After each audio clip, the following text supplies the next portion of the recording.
Friends phone में आप गोटे नुआ रेसिपी नहीं आसी आलू भेंडी भजा दबा गोटे तड़का। तो देखो तो आलू भजा भेंडी जमी नॉर्मल हुए सेमती हम कि आलू टे बड़ पीस कटा है प्रथम तेल खाली आलू को मैं पकईकि टे नरम हो जाए आम कौन करवा भेंडी ये कटा हो रखा है भेंडी ये आड करवा।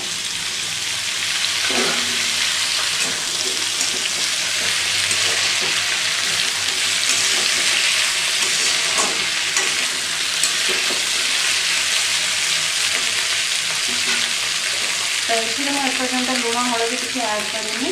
तो ये आम स्वाद अनुसार लुण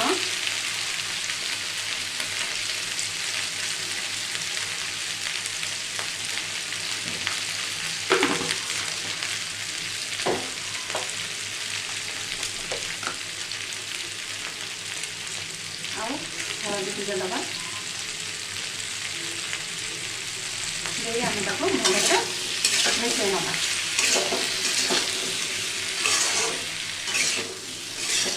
नॉर्मल जमी भेंडी आलू भजा जाए गैस जोर दबा आम कहीं भेंडीर लाल अंश अच्छी से टेस्ट पकाइवाई लाल अंश पकई सारा घोड़े आम नरम कर भाजवा जमी नॉर्मल भेंडी आलू भजा जाए। तापर ट्विस्ट गोटे अच्छी कि मुझे भेंडी आलू कौन गोटे तड़का देवी जे एमती भल लगे। तो आप देखु था संपूर्ण भिडियो मोबाइल देखु था मुझे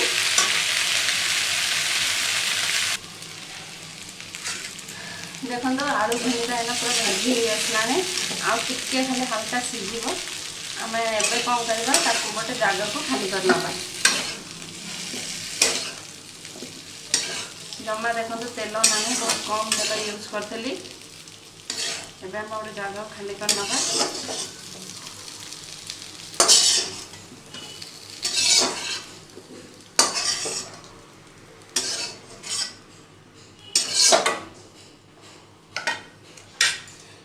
कौन करवा कड़ई रे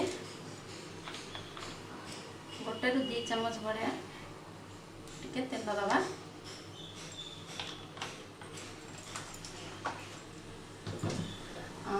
यहाँ टे माने अलग स्टाइल कर जमा माने फुटण फुटण किसी पड़ो ना आम दबा छेचा रसुण आम रखा छेचा रसुण किसी पकेवा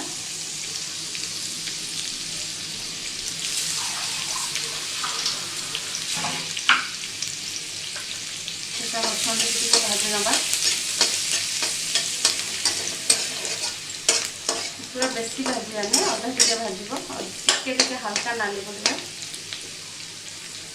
तापर आम कटा टमाटो मुझे 3टी टमाटो खटा हम टे आप टेस्ट अनुसार टमाटो ने तो 3टा टमाटो नहीं मुझे आम टमाटो ऐड कर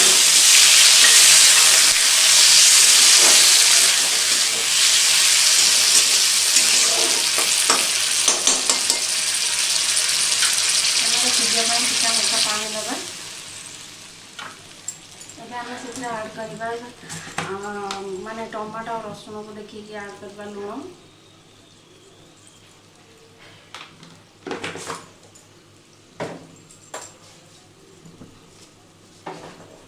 और संगे दबा हलदी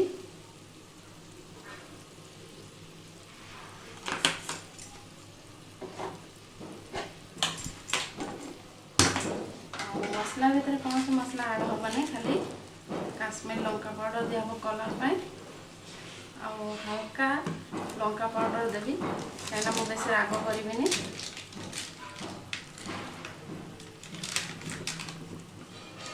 हल्का लंका पाउडर देवी खाली काश्मीर लंका पाउडर ही दिज्व खाली कलर होगापी आपड़ी राग खाइबे ताले रागवाप ऐड करेंगे लंका पाउडर ऐड करेंगे कि मुझे लंका पाउडर ऐड करूना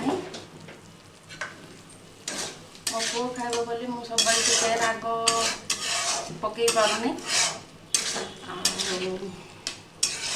एवं टमाटो को सीझापी पानी में छाड़देवा।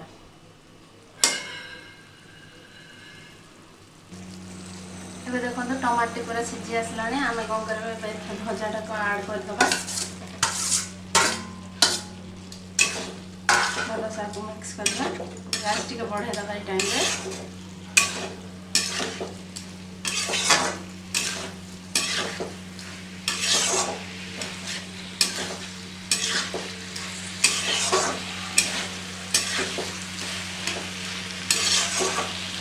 खटा खटा लगे। यहाँ आप चाहिए पखाल सागर खाईपर, गरम भात खाई मैंने गरम भात सागर खाईपर, रुटी सागर परोटा सागर भी खाईपर, बहुत भल टेस्ट लगे। गोटे निश्चिंत ट्राए करूँ। जदि आपको मो रेसिपी भल लगी तो निश्चिंत लाइक करेंगे, कमेंट भी जनइबे। मो चैनल को सब्सक्राइब करूँ, प्लीज मो चैनल भी सब्सक्राइब करूँ।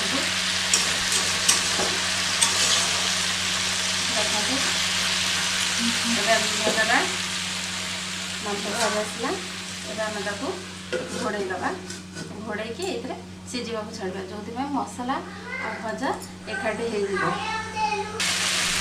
देखते आलू भेंडी पूरा रेडी हो गला, पूरा सीझीगला, मसला भी भर आसीगला। गोटे भजा गोटे छोट तड़का टमाटर आउ रसुण मुझे गोटे थर निश्चित ट्राए करेंगे, भल लगे। जदि आप मो रेसिपी भल लगी सब्सक्राइब करूँ मो चैनल टी, लाइक करूँ, कमेंट जनाते केमती लगे। Thank you.